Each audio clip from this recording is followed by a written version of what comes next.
पहला प्यार, एक नाजुक रिश्ता, भाग 1। सागर आज सुबह जल्दी उठ गया। उसे आज अपने पापा को हेल्थ चेकअप के लिए लेकर जाना था। सुबह जल्दी उठकर वह पापा के कमरे में गया। उसने देखा वहाँ पापा नहीं थे। वह किचन में माँ के पास गया। सागर बोला, माँ पापा कहाँ हैं? हॉस्पिटल जाना था। पुष्पा जी ने कहा, बेटा तेरे पापा सैर करने गए हैं। सागर बोला, लेकिन माँ आपको पता है उनका बीपी कितना बढ़ा हुआ है। उन्हें अकेले सैर पर नहीं जाना चाहिए था। आपको उनके साथ जाना चाहिए था, या फिर मुझे बोल देते, मैं चल देता। पुष्पा जी बोली, कोई बात नहीं बेटा, उनके साथ कई लोग जाते हैं सैर करने, आ जाएंगे अभी। तू तैयार हो गया तो नाश्ता कर ले। सागर नाश्ता करने बैठ गया। कुछ ही समय में प्रशांत जी सैर करके आ गए। सागर बोला, पापा आप जल्दी तैयार हो जाइए, चेकअप के लिए चलना है। उसके बाद आपको घर छोड़कर मुझे ऑफिस भी जाना है। प्रशांत जी बोले, बेटा तू क्यों परेशान हो रहा है, मैं अकेले ही चले जाऊंगा। सागर बोला, नहीं पापा, आपको पता है ना पिछली बार आप अकेले गए थे, पूरे दिन भूखे प्यासे रहने से आपको चक्कर आने लगे थे। आप जल्दी से तैयार हो जाइए, मैं गाड़ी निकालता हूँ। कुछ देर में दोनों हॉस्पिटल के लिए निकल जाते हैं। रास्ते में प्रशांत जी सागर से बात करते हैं। प्रशांत जी ने कहा, बेटा तेरी अच्छी खासी नौकरी लग गई है, अब तू शादी के बारे में सोच। मेरा क्या भरोसा, एक ही सपना है तेरी बहन तानिया की तरह तेरी भी शादी देख लूँ। सागर ने कहा, पापा आप कैसी बात कर रहे हैं, आपको कुछ नहीं होगा। वैसे भी अभी दीदी की शादी को 1 साल भी नहीं हुआ है। प्रशांत जी बोले, बेटा वो तो ठीक है, चल मेरी छोड़, पर शालिनी भी कई सालों से शादी के इंतज़ार में बैठी है, उसके बारे में भी तो सोच। सागर बोला, पापा मैंने शालिनी से बात कर रखी है, उसका इस साल फाइनल ईयर है, उसके बाद हम दोनों शादी कर लेंगे। ऐसे ही बातें करते करते दोनों हॉस्पिटल पहुंच जाते हैं। सागर अकेले में डॉक्टर से बात करता है। सागर बोला, डॉक्टर कोई मेजर प्रॉब्लम तो नहीं है ना पापा को? डॉक्टर बोले, सागर उम्र के साथ साथ शरीर ढलने लगता है, वैसे कुछ बड़ा नहीं लग रहा है, लेकिन वे ठीक से खाना नहीं खा पा रहे, ये चिंता का विषय है। लेकिन तुम चिंता मत करो, मैं कुछ दवाइयाँ बढ़ा रहा हूँ। बस एक बात का ध्यान रखना, तुम्हारे पापा दवाइयाँ टाइम पर ले लें। सागर पापा को घर छोड़कर ऑफिस चला जाता है। शाम को वह ऑफिस से निकलने वाला होता है, तभी शालिनी को फ़ोन आ जाता है। दोनों शाम को एक कैफ़े में मिलते हैं। शालिनी बोली, क्या बात है सागर, कुछ परेशान हो? सागर बोला, शालिनी पापा की तबीयत ठीक नहीं रहती, आज वे शादी की बात भी कर रहे थे। तुम्हें तो पता है तानिया दीदी की शादी को अभी 1 साल भी नहीं हुआ है। उनकी शादी के लिए मैंने लोन लिया था, जिसकी EMI चल रही है। ऐसे में पापा के इलाज का खर्च, मैं शादी के बारे में अभी सोच भी नहीं सकता। शालिनी ने कहा, तुम चिंता मत करो, 2 महीने बाद मेरा कॉलेज ख़त्म हो जाएगा, उसके बाद मुझे नौकरी मिल जाएगी, दोनों मिलकर सब संभाल लेंगे। सागर बोला, नहीं शालिनी, मैं अपने हालात का बोझ तुम पर कैसे डाल सकता हूँ। मैं चाहता हूँ कि तुम्हें सुख दे सकूँ, बस थोड़ा सा समय और दो मुझे, एक बार सब सेटल हो जाए फिर शादी कर लेंगे। शालिनी चुप रह जाती है। दोनों कुछ देर साथ समय बिताकर अपने अपने घर चले जाते हैं। 2 दिन बाद सागर के पास डॉक्टर का फ़ोन आता है। सागर उनके पास पहुंच जाता है। सागर बोला, डॉक्टर साहब क्या बात है, पापा की रिपोर्ट आ गई क्या? डॉक्टर बोले, सागर तुम्हारे पापा की रिपोर्ट आ गई है। सागर बोला, डॉक्टर साहब सब ठीक तो है ना, कोई चिंता की बात तो नहीं है? डॉक्टर ने कहा, सागर तुम्हें हिम्मत से काम लेना होगा, तुम्हारे पिता को कैंसर है, वो भी 3री स्टेज पर है। सागर के पैरों तले जमीन खिसक गई, उसकी आंखों से आंसू बहने लगे। डॉक्टर ने उसके कंधे पर हाथ रखा और उसे पीने के लिए पानी दिया। डॉक्टर ने कहा, सागर तुम यह बात अपने पिता को नहीं बताना, उनका हार्ट पहले ही कमज़ोर है। सागर बोला, डॉक्टर साहब अब तो साइंस ने काफ़ी तरक्की कर ली है, आप बढ़िया से बढ़िया इलाज शुरू कीजिए, पैसों की चिंता मत कीजिए, मैं इंतज़ाम कर लूँगा। डॉक्टर बोले, सागर बात पैसों की नहीं है, कैंसर काफ़ी फैल चुका है, उनके पास ज़्यादा से ज़्यादा 6 महीने का टाइम है। मैं कुछ दवाइयाँ लिख रहा हूँ, इससे उन्हें कुछ आराम मिलेगा, लेकिन जितना हो सके उन्हें खुश रखने की कोशिश करना। सागर अंदर से टूट जाता है। वह बाहर निकलकर शालिनी को फ़ोन करता है। दोनों शाम को मिलते हैं। सागर शालिनी को सारी बात बताता है और रोने लगता है। शालिनी ने कहा, सागर तुम हिम्मत से काम लो, सब ठीक हो जाएगा। सागर बोला, तुम्हें पता है शालिनी, मेरे पापा ने कितने कष्ट उठाकर मुझे पढ़ाया लिखाया। अब जब उन्हें सुख से रहने का समय आया तो ये बीमारी खड़ी हो गई। शालिनी ने कहा, भाग्य के लिखे को कोई नहीं बदल सकता। अब तुम केवल उनकी खुशी के बारे में सोचो, उन्हें खुश रखो और खुद भी हिम्मत रखो। इसी तरह बातें करके सागर घर आ गया। घर आते ही पापा ने पूछा। प्रशांत जी बोले, बेटा क्या हुआ, रिपोर्ट लेने गए थे? सागर बोला, पापा सारी रिपोर्ट नॉर्मल है, कोई चिंता की बात नहीं है, बस कुछ बीपी बढ़ा हुआ है। डॉक्टर ने कुछ मेडिसिन लिख कर दी है, आप लेते रहिएगा। यह कहकर सागर चुपचाप अपने कमरे में चला गया। उसके पीछे पीछे माँ चली आई। पुष्पा जी ने कहा, बेटा क्या बात है, तू कुछ परेशान है, सब ठीक तो है ना? सागर बोला, हाँ माँ सब ठीक है, आप चिंता ना करें। पुष्पा जी बोली, चल तो फ्रेश हो जा, मैं तेरे लिए खाना लगा देती हूँ।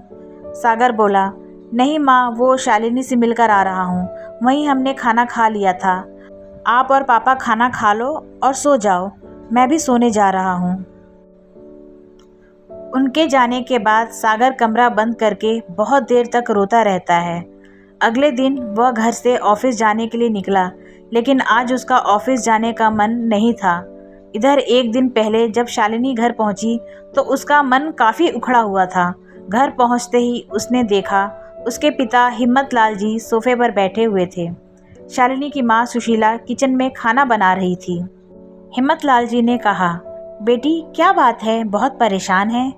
उनके पूछने पर शालिनी ने सारी बात बता दी। उसकी बात सुनकर हिम्मत लाल जी ने कहा, यह तो बहुत बुरा हुआ, बहुत ही सज्जन है सागर के पिता। कुछ देर चुप बैठने के बाद उन्होंने आगे कहना शुरू किया। हिम्मत लाल जी बोले, बेटी इस समय तुम्हें सागर का साथ देना चाहिए, वह बहुत तनाव में होगा। तभी सुशीला जी किचन में से बाहर आ गई। सुशीला जी ने कहा, आप बाप बेटी भी कमाल करते हो, कभी अपने बारे में भी सोचोगे या हमेशा दूसरों के बारे में ही सोचते रहोगे? उन्होंने आगे कहना शुरू किया, सागर और तुम पिछले 3 साल से शादी की बात कर रहे हो। हर बार तुम ही उसके लिए कुर्बानी देती रहो।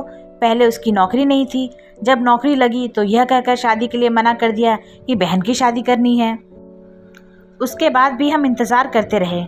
कल तक कह रहा था बहन की शादी को 1 साल पूरा होते ही हम शादी कर लेंगे, लेकिन अब तो हद हो गई। अब पिताजी की बीमारी बोलकर शादी को टाल रहा है। मुझे तो उसकी किसी बात पर विश्वास नहीं है, कहीं तुम्हें बेवकूफ़ तो नहीं बना रहा? माँ, शालिनी लगभग चीखते हुए बोली। शालिनी बोली, माँ तुम कैसी बातें कर रही हो? सुशीला जी ने कहा, ठीक कह रही हूँ बेटा, अगर तेरी जगह वह होता तो कब का किसी और से शादी कर लेता।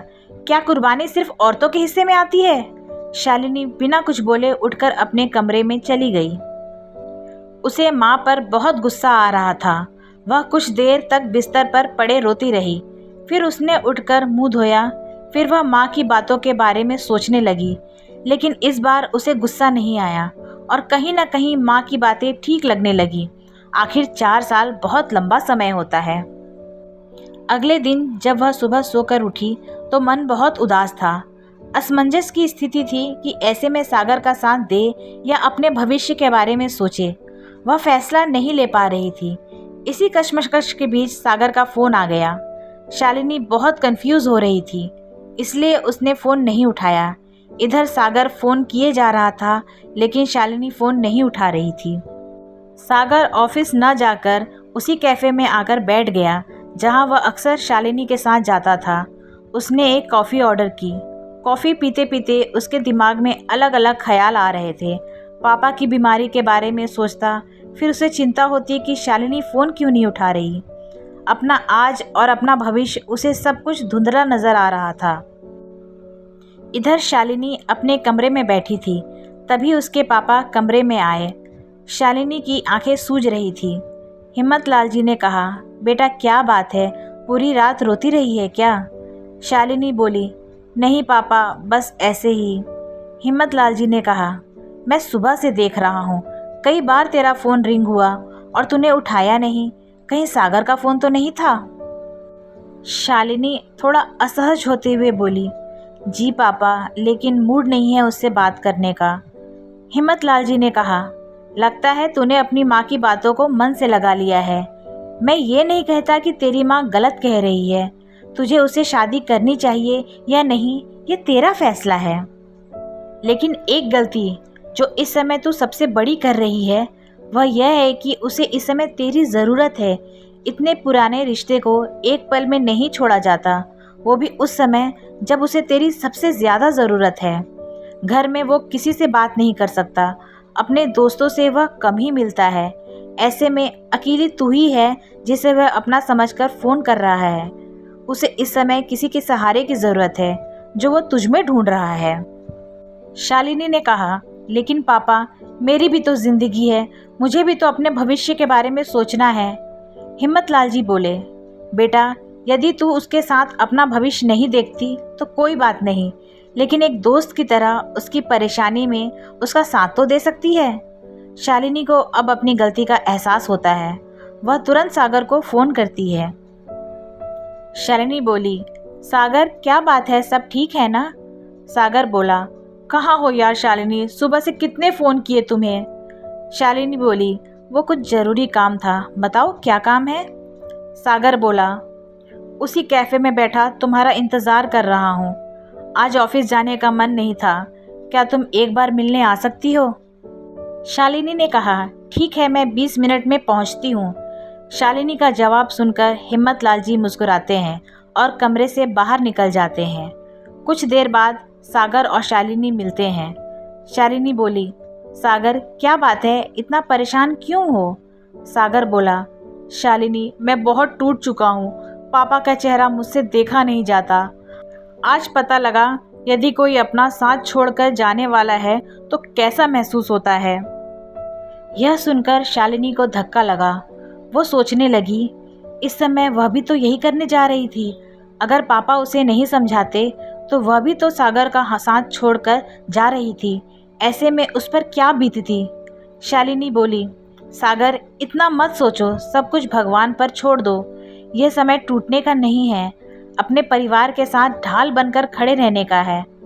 अब सब कुछ तुम्हें ही संभालना है।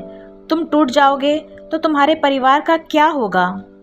और मैं भी तो तुम्हारे साथ हूँ। इस मुश्किल समय को हम दोनों मिलकर निकाल लेंगे। सागर बोला, बस तुम मेरे साथ हो तो मैं हर मुश्किल का सामना कर लूँगा। शालिनी सागर की हिम्मत तो बढ़ा रही थी, लेकिन साथ साथ उसे अपना भविष्य भी अंधकार में दिख रहा था। जिस सागर से उसने प्यार किया था वह एक जिंदा दिल इंसान था, लेकिन जिस सागर से वह आज मिल रही है वह एक हारा हुआ इंसान है जो उसके भरोसे सब कुछ छोड़कर बैठा है। शालिनी पूरे दिन सागर के साथ रही, सागर को ठाठस बंधाते रही, उसकी हिम्मत बढ़ाते रही, लेकिन उसने देखा कि सागर बिल्कुल टूट चुका है। यह देखकर उसकी हिम्मत भी टूटने लगी।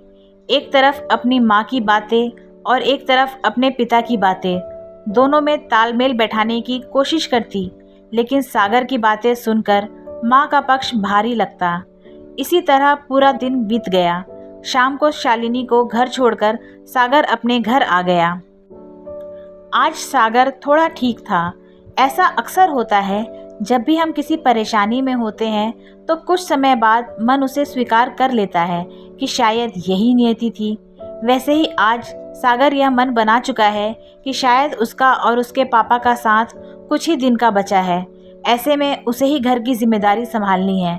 उसे इस बात से बहुत आस बंधी थी कि उसके हर सुख दुख में शालिनी उसके साथ खड़ी है। इधर शालिनी जब घर पहुंचती है तो वह पहले से भी ज़्यादा दुखी होती है। एक तरफ सागर के साथ इतना लंबा रिलेशनशिप और दूसरी ओर अपना भविष्य कुछ समझ नहीं आ रहा था। तभी शालिनी की माँ सुशीला जी उसके कमरे में आती है।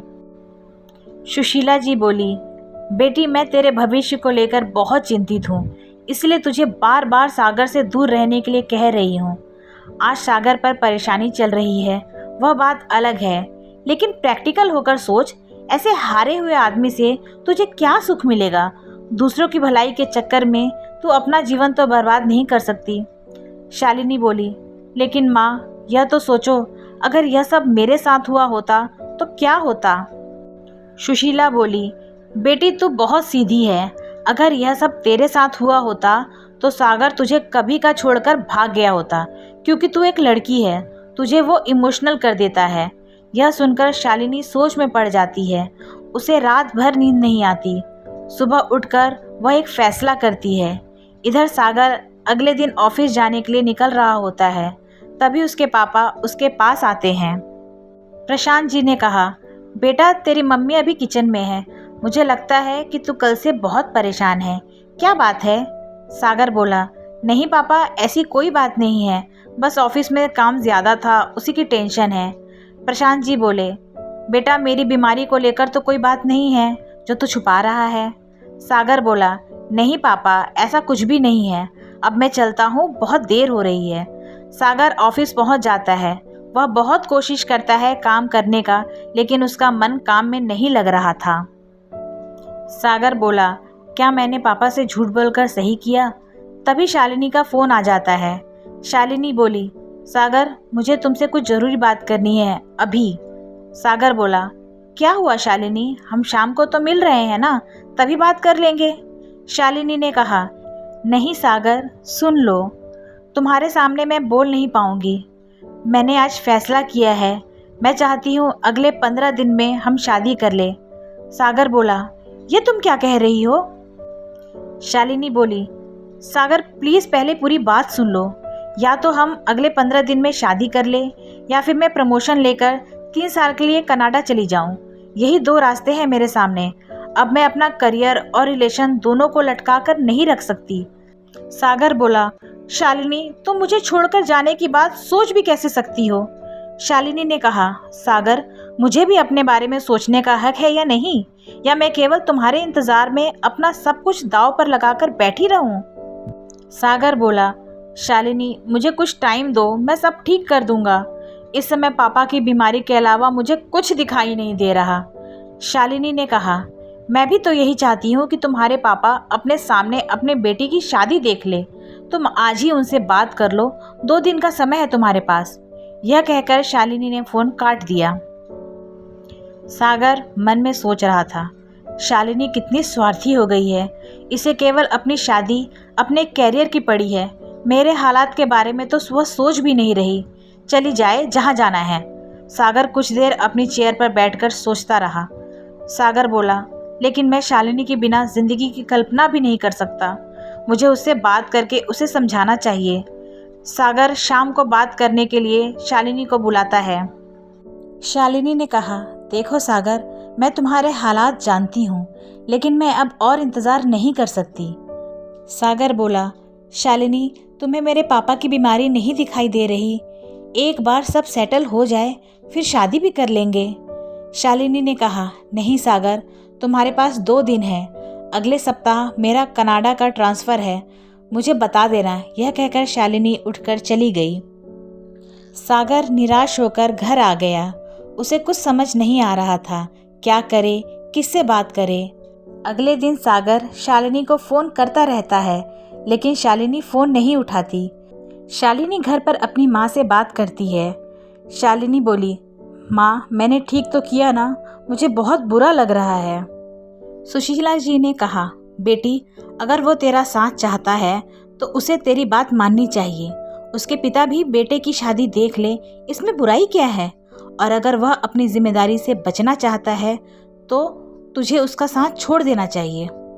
2 दिन बीत जाने के बाद भी सागर की तरफ से कोई जवाब नहीं आया। अब तो उसने फ़ोन भी नहीं किया। शालिनी ने कहा, पापा सागर का फ़ोन नहीं आया, लगता है उसे बुरा लग गया। हिम्मतलाल जी बोले, बेटी अब मैं क्या कह सकता हूँ, यह तुम दोनों का आपस का मामला है। तभी सुशीला जी किचन से निकलकर आ जाती है। सुशीला जी बोली, बेटी तूने उसे 2 दिन दिए थे, इसका मतलब तो यही है कि वह शादी नहीं करना चाहता। अब तू उसका पीछा छोड़कर आगे बढ़। हिम्मतलाल जी ने कहा, किसी की मजबूरी का फ़ायदा उठाना अच्छी बात नहीं है। तुम दोनों माँ बेटी अपनी ज़िद में यह भी भूल गई कि उसने शालिनी की कितनी मदद की थी जब वह नौकरी के लिए भटक रही थी। शालिनी को कुछ याद आ जाता है। सागर बोला, देखिए मैडम, आपकी क्वालिफ़िकेशन कम है, इस जॉब के लिए हमें एक्सपीरियंस वाला स्टाफ चाहिए।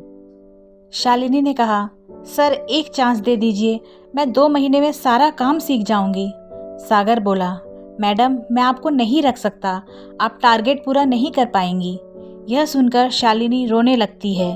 उसे रोता देखकर सागर उसे बाहर ले जाता है। कैंटीन में बैठकर सागर उसे समझाता है कि वह इस जॉब के लायक नहीं है। शालिनी ने कहा, सर मेरे पापा को बिजनेस में बहुत नुकसान हो गया है, मुझे नौकरी की बहुत सख्त ज़रूरत है। आप कुछ भी करके मुझे ये जॉब दे दीजिए, मैं दिन रात एक करके काम सीख लूँगी। सागर ने कहा, ठीक है, मैं तुम्हें 1 महीने के लिए रख लेता हूँ, लेकिन तुम्हें ऑफिस से जाने के बाद घर से काम करना होगा, तभी टारगेट पूरे हो पाएंगे और मैं तुम्हें ऑनलाइन गाइड करता रहूँगा। शालिनी ने कहा, सर मैं आपका एहसान ज़िंदगी भर नहीं भूलूंगी। इस तरह दोनों एक ही कंपनी में जॉब करते करते नज़दीक आ गए। इसके बाद सागर ने दूसरी कंपनी ज्वाइन कर ली और शालिनी को प्रमोशन मिलता रहा। एक पल के लिए ये सारी घटनाएं शालिनी के सामने से गुजर गई। वह कैसे सागर से एक जॉब के लिए भीख मांग रही थी। आज सागर उसका साथ देने के लिए उससे भीख मांग रहा है। हिम्मत लाल जी ने कहा, बेटी किसी की अच्छाई का यह सिला नहीं देना चाहिए, कुछ तो उसके बारे में सोच। सुशीला जी ने कहा, समय के साथ आगे बढ़ जाना चाहिए, तू ज़्यादा मत सोच, कनाडा की प्रमोशन ले ले। शालिनी ने कहा, माँ ठीक है, लेकिन मैं एक बार सागर से मिल लेती हूँ। सुशीला जी ने कहा, उसे तेरी परवाह होती तो वो तुझसे मिलने आ सकता था, वह तो 2 दिन पूरे होने का इंतज़ार कर रहा है ताकि तुझसे पीछा छूटे। हिम्मत लाल जी माँ बेटी की बातें सुनकर दुखी मन से घर से बाहर चले गए। इसी तरह 2 दिन और बीत गए। न तो सागर का कोई फ़ोन आया, न शालिनी ने फ़ोन किया।